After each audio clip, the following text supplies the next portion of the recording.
Hey family, it's me again. The um, the point I made, I think it was in the second video that I had forgot. So this will actually be the fourth one. It's an addition. So the point that I had made about the Cherokee, the so-called Cherokee, um, is that there was a group that broke off, that branched off. I mentioned the old settlers. They were known as the Chickamauga, something like that. Okay, so it was a group that left with dragging canoe. So this is before the 1790 census. So of course, our folks wouldn't have been included on there when they did the census in Tennessee or North Carolina.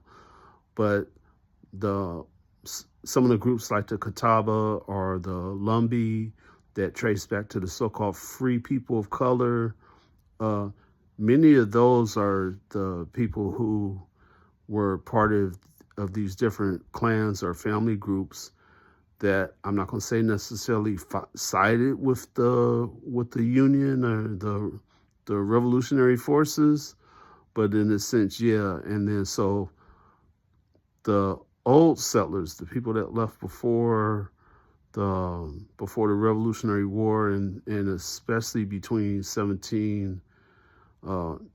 say 1790 and the, what event would that be? And the Civil War, and that it settled in Texas and then Alabama and parts of the Indian Territory in Oklahoma.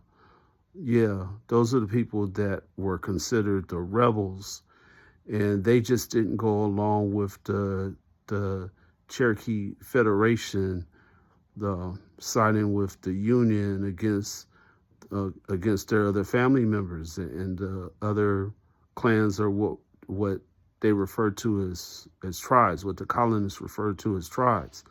Uh, Part of that, though, is the many of the groups that belonged in the East that were descended from were originally from the Lumbee had the tradition of folks being from the so-called lost colony of Roanoke and that kind of thing, and the Catawba and the Yamasee. Well, yeah, what happened was when the Sir Francis Drake and some of these other people tried to settle that coastline,